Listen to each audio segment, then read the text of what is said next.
Kofi had always lived in a small, cozy village on the outskirts of a large African country. Everyone knew each other there, and the boy felt at home.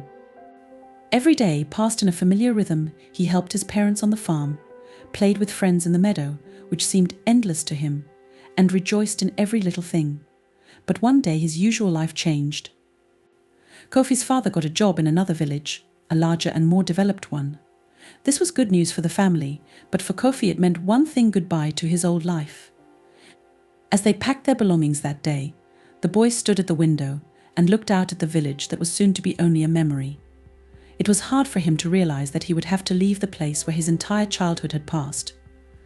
"Kofi, son, come on, help us with our things," came his mother's voice. Kofi reluctantly moved away from the window and began to gather his things. He didn't want to leave this house, this village where so many things were so familiar and loved. But he knew he had no choice.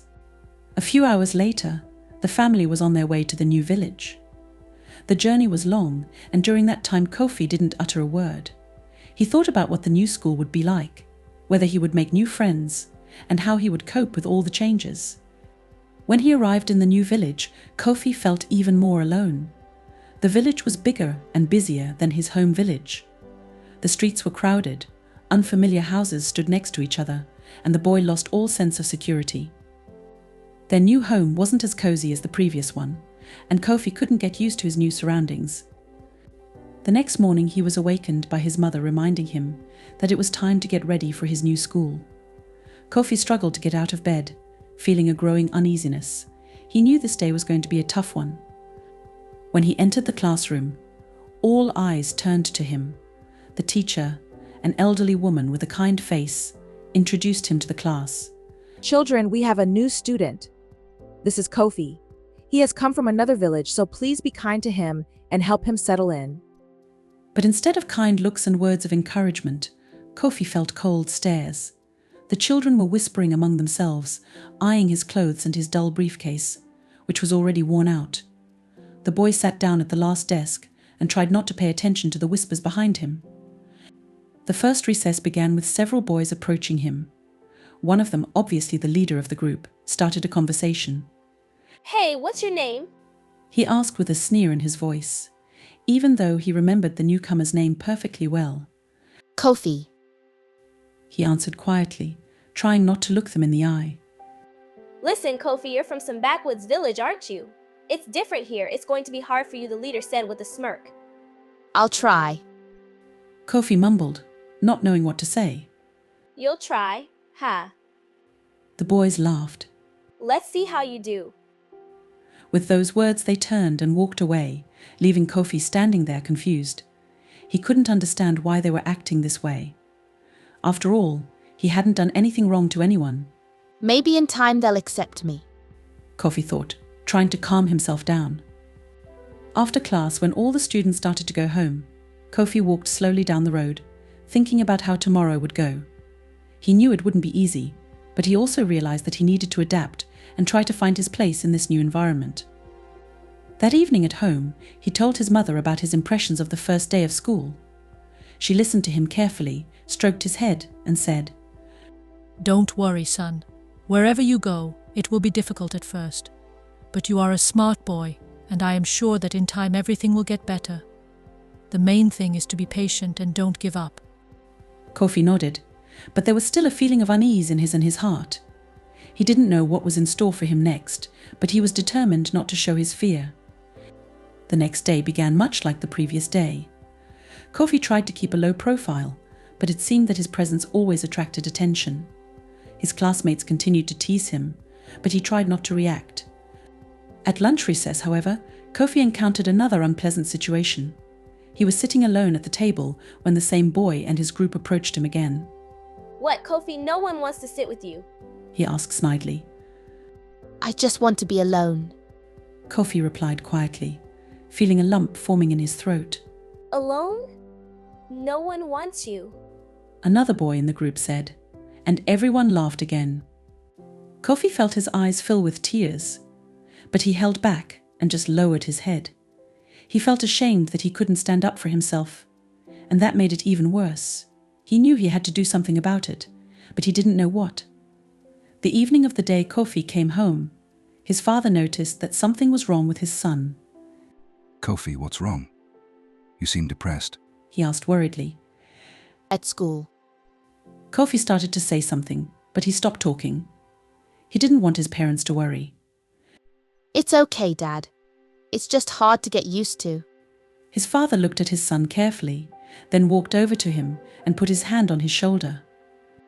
I know this isn't easy for you right now.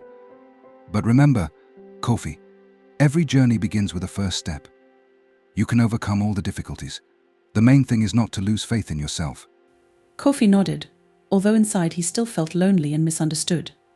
He knew there were challenges ahead of him, but now he was determined to overcome them. Even though tomorrow at school still made him anxious, he promised himself that he would do his best to find his place in this new world. The first day at his new school left Kofi with an oppressive feeling.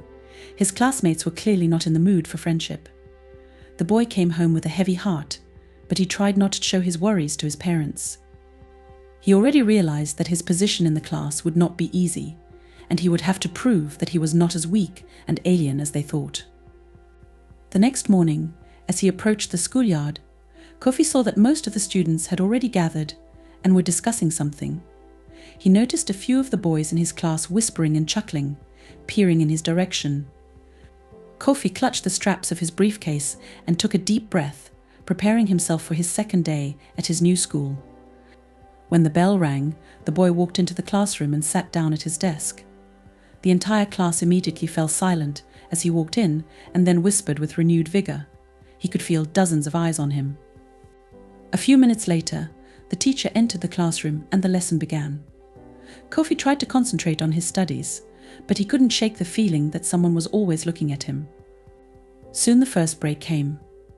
Kofi remained in his seat, flipping through his textbook, though his thoughts were far away.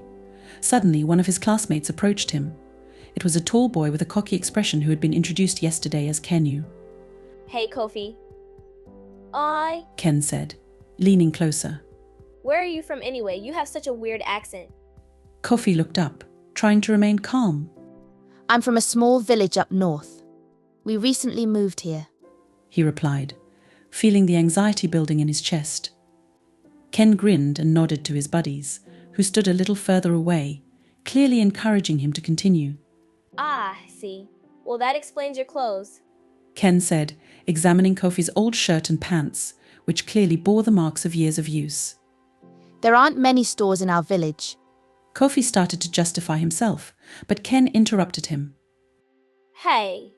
Of course, everyone here knew you were from the middle of nowhere. You even talk like a hillbilly. Look, it's different in the city. You're a stranger here, okay? Ken looked at his friends and they giggled. I just want to study and make friends. Kofi replied quietly, trying not to look Ken in the eye.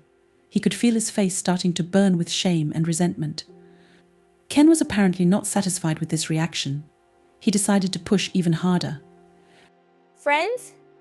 Who needs you around here except for a laugh? Look at you, Kofi, looking like that. You'd be a laughingstock.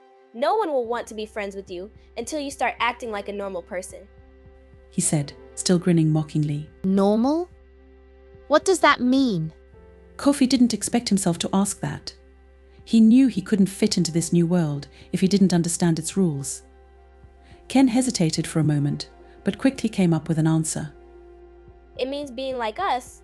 Don't stand out, don't draw attention to yourself. And so far you look like a total loser. Even your teacher noticed that you're weird. He said, deliberately exaggerating the situation. Kofi fell silent, not knowing what to say in response. He realized that Ken and his friends weren't going to accept him, and his heart squeezed with loneliness. All right, that's enough of that, Ken. Suddenly intervened another boy in the group, whose name was Thibault. Let him sit and learn his country ways. It's hard enough for him as it is.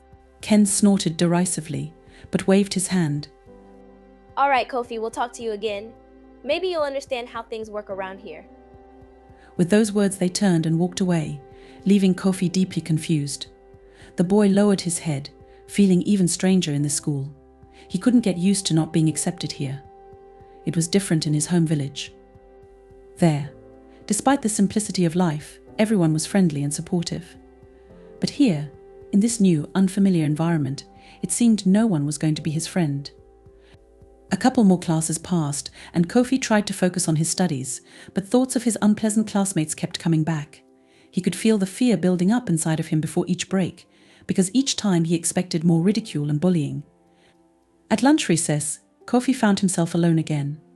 He took his food and sat at the farthest table in the dining hall, hoping he wouldn't be noticed. But no sooner had he started eating than two girls from his class came up to him. They were Leah and Amanda, who had already exchanged a few mocking glances with Ken yesterday. Hi, Kofi.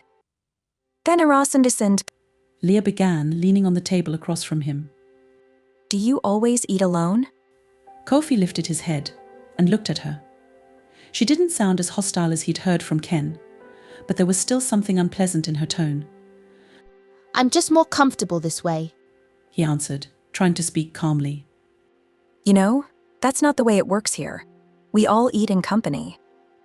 Amanda intervened, smiling, but there was something cold in her smile. I just don't know anyone here yet. Kofi felt himself getting nervous again. Well, it's understandable. You're new. Leah said, glancing at his food. Look, you don't think you can live like this all through high school, do you? I don't know. Kofi shrugged. He could feel the lump building up in his throat. We can show you how things work here. Amanda said suddenly, and Leah nodded in agreement. Kofi thought for a moment. Perhaps this was a chance to make at least a few friends.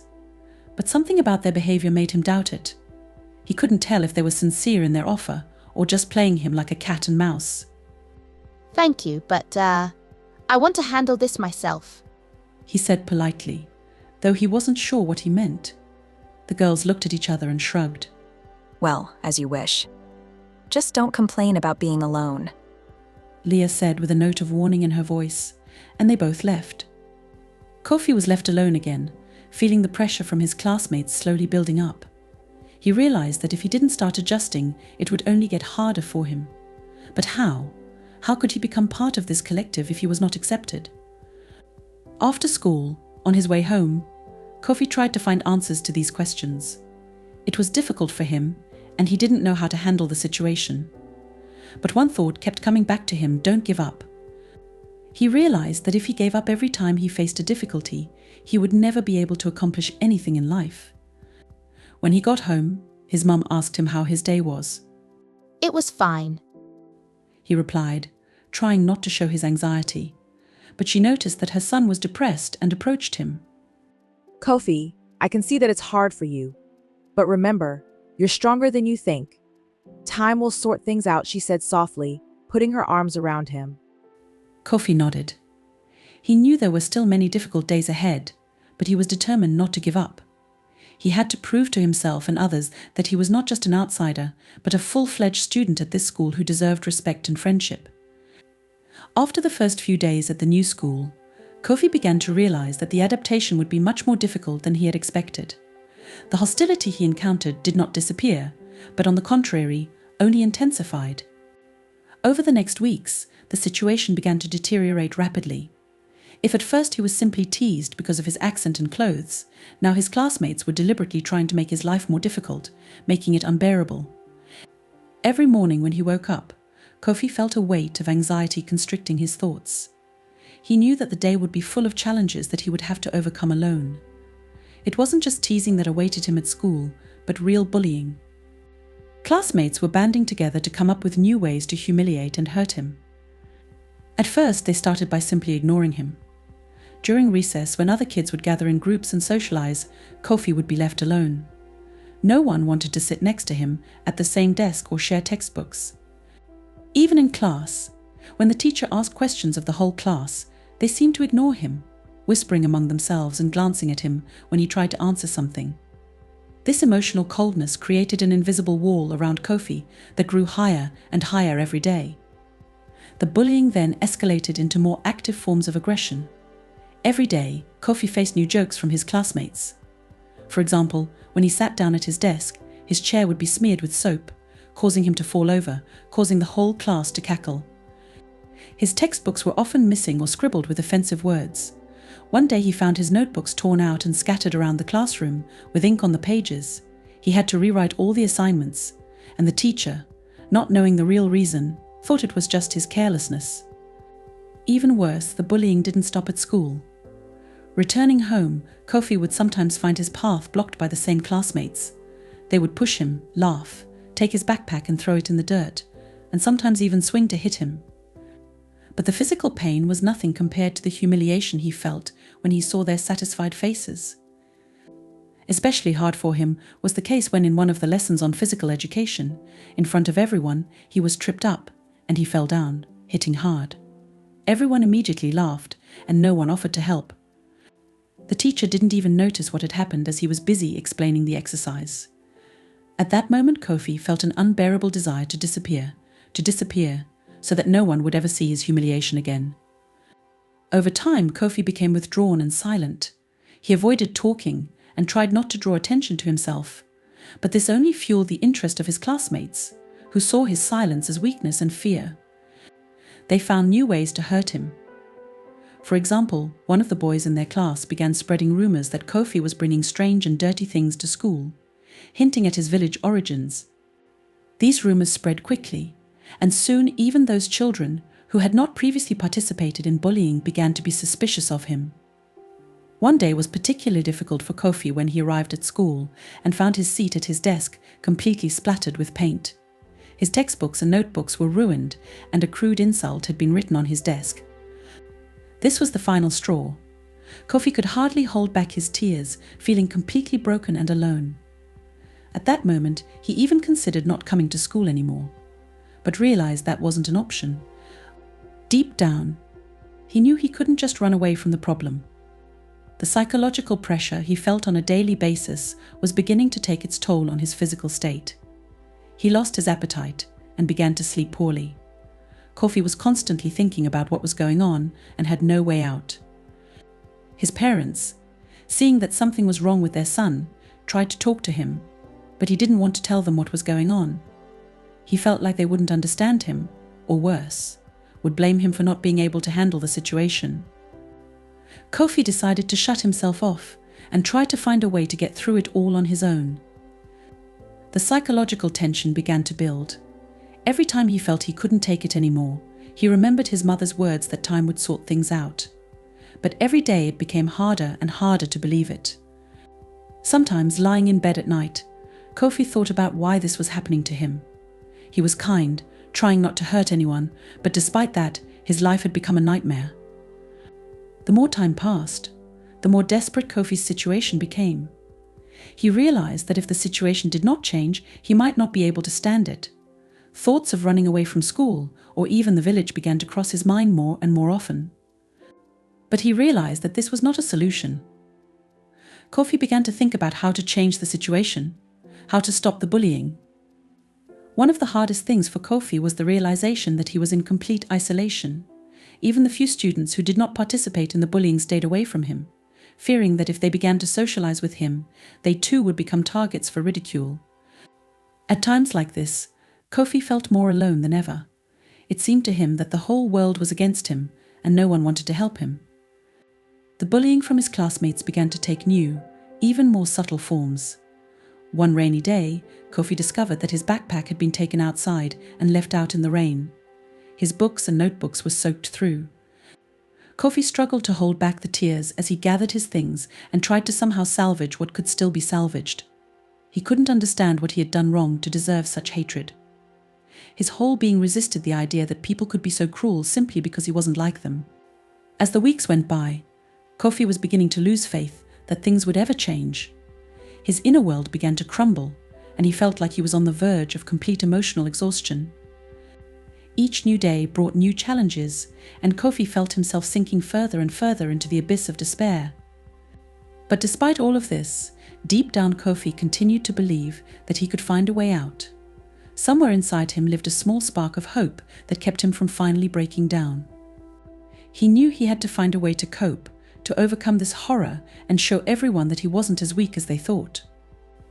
And although there were still many difficulties ahead of him, he realized that this ordeal was only a temporary stage in his journey, and sooner or later he would find the strength to change his life.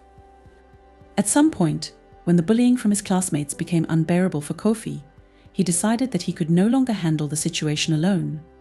His mental strength was running low, and he needed to find someone who could help.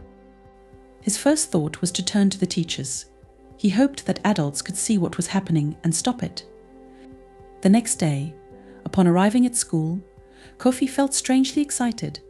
All the way to school in the morning, he rehearsed in his head how to address the teacher. He knew he had to pick the right moment when no one was in the classroom, so no one would hear their conversation. Finally, choosing a moment between classes, he approached his class teacher, Ms. Dalima, who was just sorting notebooks. Kofi plucked up his courage and began to talk about what was going on at school. He didn't talk about everything at once, trying not to be too emotional, but he tried to explain how much he was tormented by the ridicule and bullying from his classmates. He expected that Miss Dalimu would react with understanding and sympathy, that she would see in his words not just childish complaints, but a real problem that required intervention. However, the teacher's reaction was completely unexpected. Ms. Dalimu, after listening to him, only grinned and said that children were always a little cruel to each other, especially the newcomers. She advised Kofi to ignore the petty nastiness and focus on his studies. In her opinion, they were just normal childish jokes that would eventually pass when his classmates got used to his presence. Kofi was stunned. He couldn't believe that his suffering had been taken so lightly. He tried again to explain that what was happening was beyond the usual jokes, but Ms. Dalimu seemed to have already lost interest in the conversation. She assured him that the situation was not as serious as he thought and that everything would work itself out. His heart clenched with disappointment. For the first time since arriving at this school, he had the courage to ask for help, but all he got were empty words. Realizing that the teacher wasn't going to intervene, Kofi felt even more alone and lost. He returned to his seat with a sense of hopelessness, feeling his hope for a solution fading. For a few days after that, Kofi tried to come to terms with the situation, trying to follow Ms. Dalimu's advice and ignore the bullying. However, this proved impossible. The bullying continued, and each day brought new humiliation. His patience began to wear thin, and he felt increasingly unable to cope with the situation on his own. So he decided to go to another teacher, this time Mr. Aboa, the math teacher. He was stricter and seemed fair. Kofi hoped that this teacher could take his words seriously, but here too disappointment awaited him. Mr. Aboa seemed too busy with the learning process to pay attention to one student's complaints. He only threw Kofi a couple of catchphrases about how school is a place where children learn to interact with each other, and that they need to learn to find common ground with their classmates. Instead of support, Kofi received another confirmation that none of the teachers took his problems seriously. His despair grew every day. He felt more and more cornered. The teachers he went to for help didn't see anything serious in what he was saying. They thought it was just a childish problem that didn't require intervention. To them, it was just a normal school socialization process, and they believed that Kofi should be able to handle it on his own. Realizing that he could not find support at school, Kofi decided to turn to his family. He hoped that his parents would understand his pain and help him find a solution. But even here, he was disappointed. When Kofi cautiously began to tell his parents about what was happening at school, they listened but did not pay much attention to what he was saying. His father, a stern and confident man, said that such difficulties were part of growing up, and that Kofi had to learn to be strong. His mother, though concerned, also advised him to be patient and ignore petty grievances. His parents assured him that things would get better with time. They said that Kofi just needed to get used to the new school and find a way to get along with his classmates.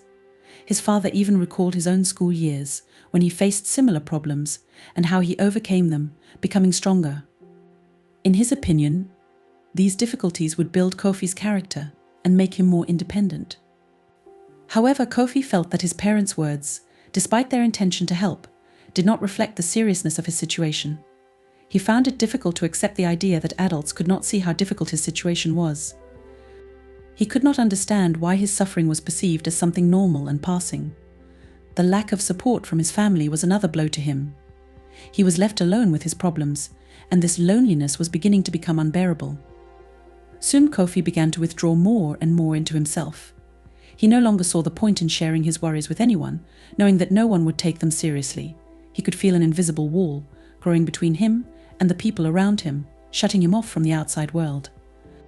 At school, He tried to be as inconspicuous as possible, avoiding conflicts and trying not to draw attention to himself.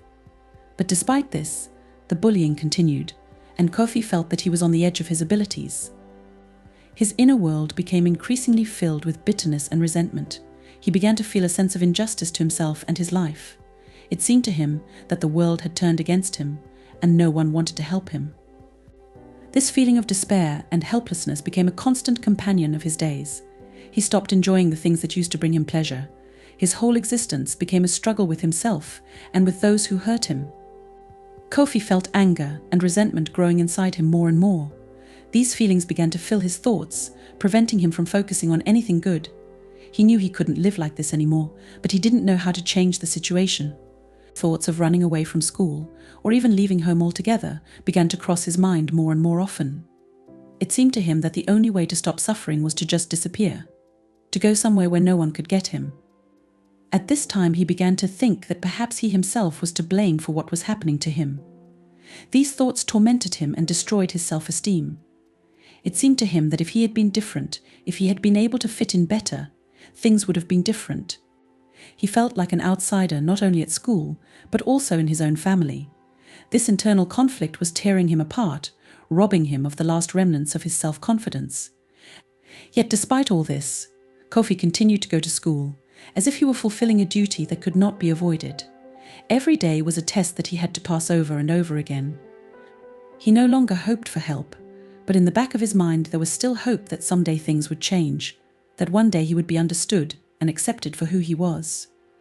But with each passing day, that hope grew weaker and weaker. Eventually, Kofi came to the realization that he would have to find a way out of this situation on his own. He realized that he could no longer rely on help from adults who couldn't see his real pain. He had to find the strength to overcome all the difficulties and protect himself from bullying. A plan began to form in his soul: how to change his life, how to fight back against those who had caused him so much suffering. It was the idea that he had to find a way to cope with the situation, even if no one would help him. After all attempts to find support and help had failed, Kofi felt lonelier than ever. Fear, anger, and deep frustration raged in his soul. But at some point, when he was almost ready to give up, a new and unexpected source of strength awoke inside him. Finding himself without any outside help, Kofi realized that the only person he could rely on was himself. This realization led to the beginning of his inner transformation. At first, this was difficult to accept. Kofi was used to thinking that in a difficult situation, he could always find someone to lend a helping hand. However, reality showed him that he was alone in this struggle. Gradually, this thought stopped scaring him and instead began to give him confidence.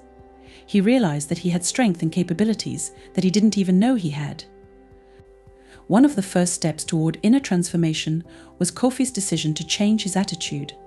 Previously, he had perceived bullying as something that humiliated and broke him. Now, however, he decided that he would no longer be a victim.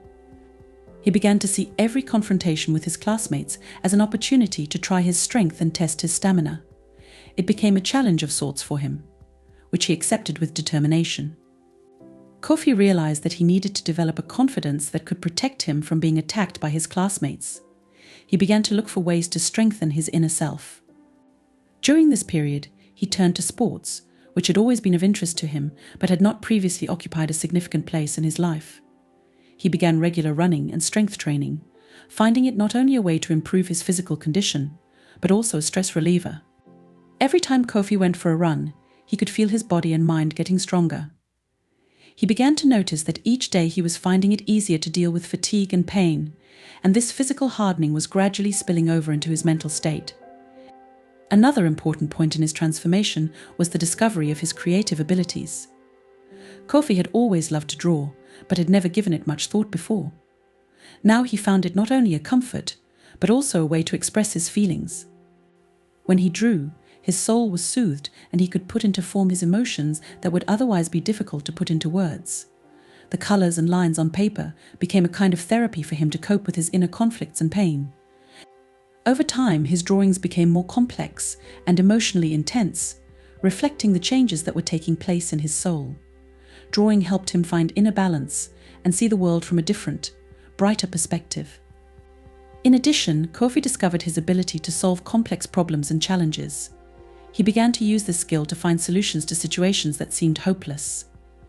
This skill became his weapon in dealing with the bullying of his classmates.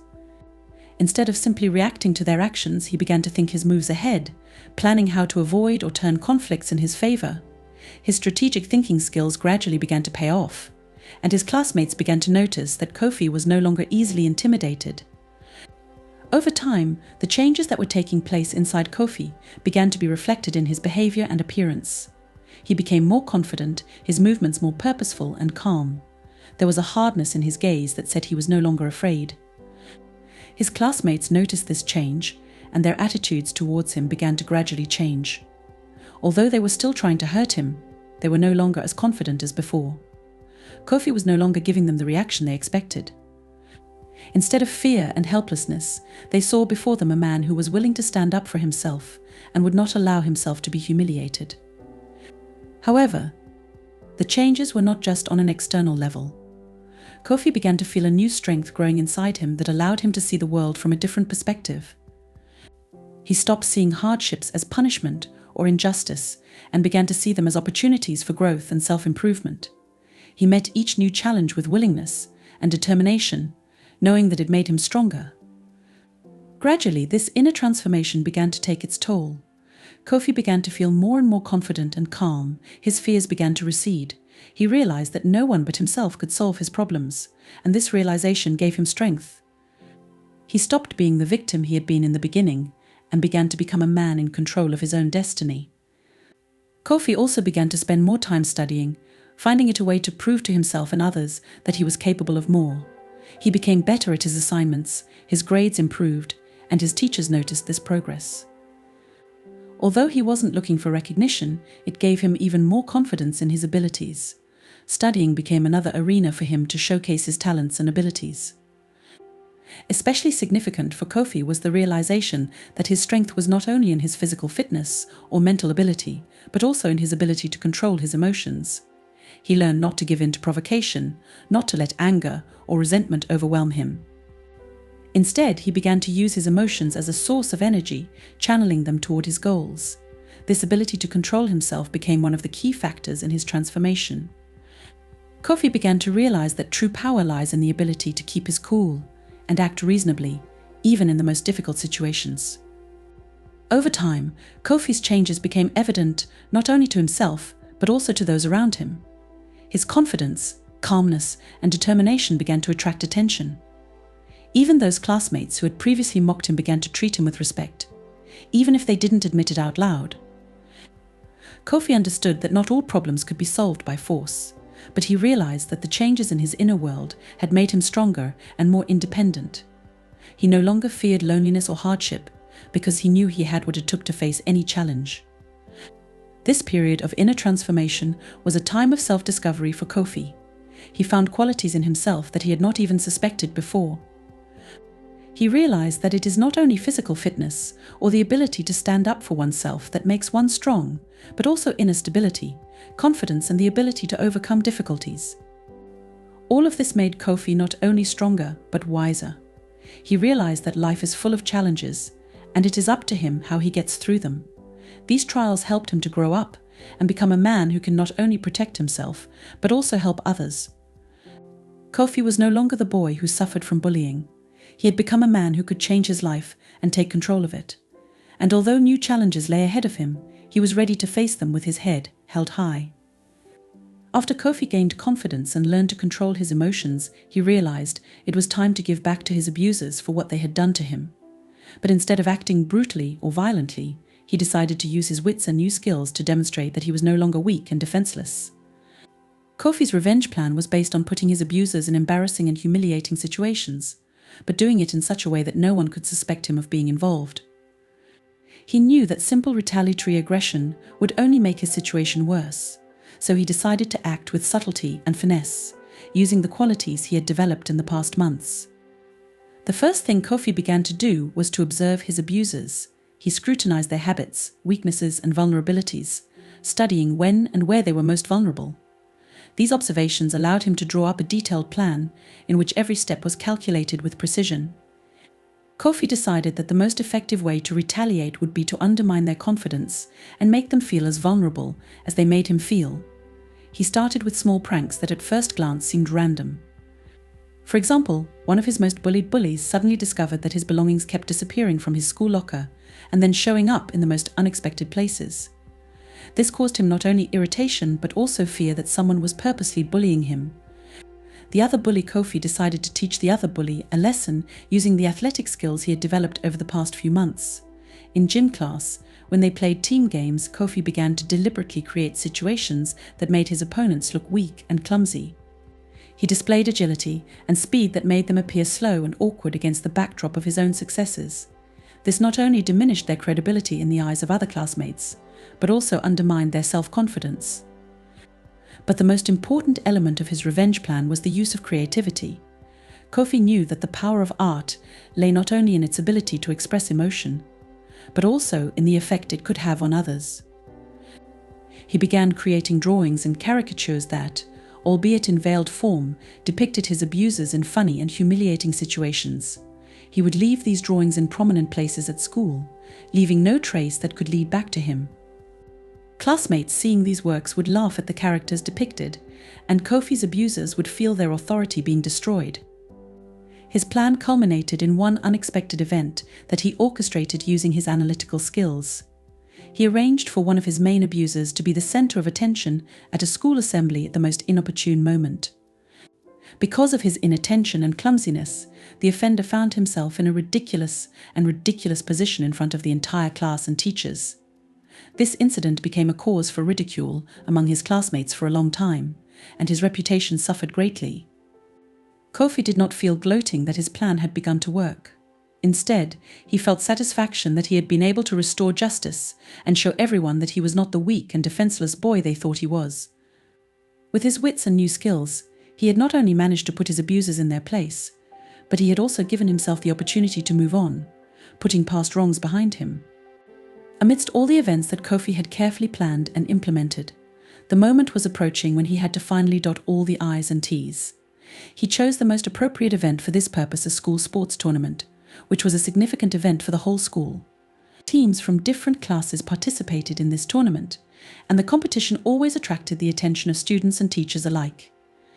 Kofi knew that this event would be the perfect setting for his final confrontation with his offenders.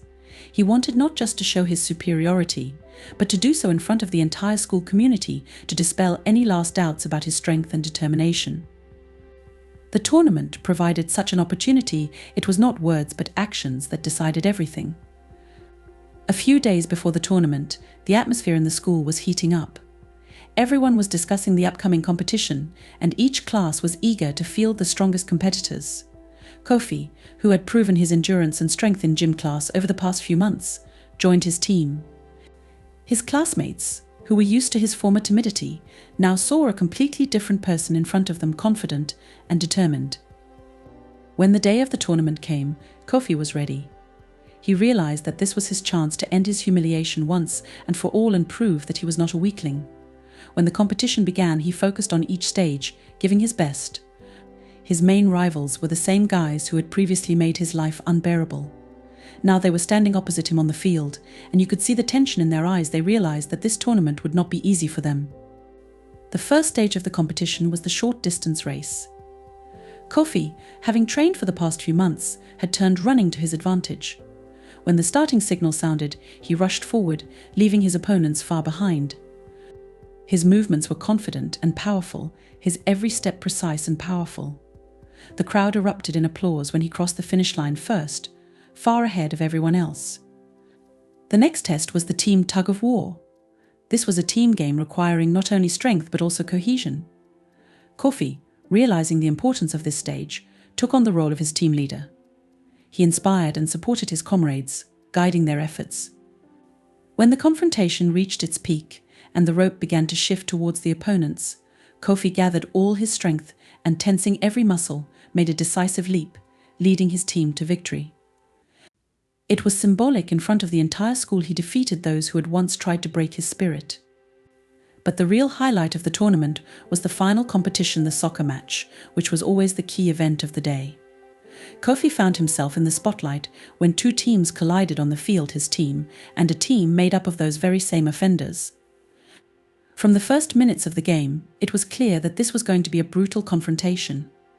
Kofi utilized everything he had learned over the past months. His speed, strategy and team spirit allowed him to effectively outmaneuver his opponents and create chances for his team. The climax of the match came in the final minutes when the score was tied and the tension was at its peak. Kofi, having received the ball in his own half of the field, rushed forward, passing one opponent after another. Every step he took was precise, every maneuver well thought out. As he approached the goal, the crowd froze in anticipation. His attackers, realizing that this moment could decide the outcome of the game, tried to stop him, but Kofi was faster and stronger. As if seeing in front of him all the humiliation he had to endure, he gathered all his determination and, without flinching, shot the ball into the goal. This goal was not just a victory in the game, but a symbolic end to his struggle. The crowd erupted in applause, and even those who had not noticed Kofi before now looked at him with respect. His abusers stood back, stunned not so much by his defeat in the game, but by the realization that they could no longer humiliate and control him. Kofi was no longer a victim, he had become a winner. After the game, Kofi felt an extraordinary calm. He realized that he no longer needed to prove anything to others. This moment was his triumph, and he had proven to himself that he was capable of much. His abusers now knew that Kofi was not someone to be humiliated and persecuted. He had emerged victorious not only on the field but also in life, and that was his greatest reward. After the triumphant conclusion of the sports tournament in which Kofi had won, his life at school changed dramatically. This day, filled with excitement and drama, was a turning point for him, and played a key role in changing his social standing in his new school. His success was not only a testament to his physical ability and confidence, but also a symbol of inner strength and resilience. Immediately after the tournament, Kofi noticed that his classmates began to treat him differently. Those who had previously bullied him and tried to humiliate him now looked at him with respect and acceptance. It was like an instant transformation in their attitudes. The bullies themselves, who had experienced defeat, began to feel their own position of authority shaken. They saw how Kofi was able to use his strength and skills to overcome obstacles, and it left a deep impression on them. The school that had previously seemed hostile and unfriendly to Kofi now began to open its doors. He began to notice that he was no longer shunned in the corridors, but rather greeted with a smile. Boys who used to tease him about his accent and clothes now sometimes came up to him to ask about how he was training or how he was so successful. It wasn't just a greeting, it was a genuine recognition of his accomplishments and personal qualities. Immediately after the tournament, many classmates began seeking his company. He became a more prominent figure in the class, and this was a result of his active participation in sports and competitions. People started approaching him with offers to join various school clubs and activities. Kofi found that he now had the ability to choose what he wanted to do, and this was incredibly important to him. Being involved in clubs gave him the chance to develop his interests and abilities, as well as finding common topics to socialize with new friends. Because of his new position, Kofi was able to connect with other students who were previously out of his social circle. He began spending time with those who shared his interests and hobbies. These new friends not only helped him adapt to the school environment, but also supported him during difficult times. They not only accepted him for who he was, but also helped him develop and grow. Kofi felt that he was no longer just one of many, but a full part of a new community. Over time, his relationship with his teachers also got much better. Previously, teachers might have overlooked him or perceived his problems as unimportant, but after his success at the tournament, they began to take an interest in his progress and activities. Kofi became more confident and, thanks to the new respect from his classmates and teachers, was able to demonstrate his abilities and knowledge in class. His academic success became as significant as his achievements in sports. Teachers began to recognize his efforts and accomplishments, which also contributed to his positive perception at school. This new life at school also brought Kofi a sense of inner satisfaction and confidence. He felt that he had overcome his fears and insecurities and was now an active participant in the school community. This confidence allowed him to begin to look forward to the future with hope and optimism. Kofi was no longer the boy who fears bullies and tries to hide from them. He became a person who embraces challenges and uses his strengths to accomplish goals. Instead of isolation and loneliness, he became part of a group where his opinions and ideas are valued. He learned how to build healthy relationships with others and realize how important it is to have support during difficult times. The recognition he received was not only external proof of his success, but also internal proof of his growth and development. His position in school now changed dramatically. He was no longer an object of ridicule and bullying, but a person whose opinion was listened to and whose accomplishments were admired. Kofi accepted his new role with dignity, realizing that it was not only the result of his efforts, but also an opportunity for further development and self-improvement. The past of humiliation and fear was behind him, and Kofi looked to the future with confidence. He knew that every hardship passed and every challenge overcome had made him stronger and wiser. He was now ready to take on new challenges, build relationships and achieve even greater successes, knowing that inner growth and personal strength were his main allies.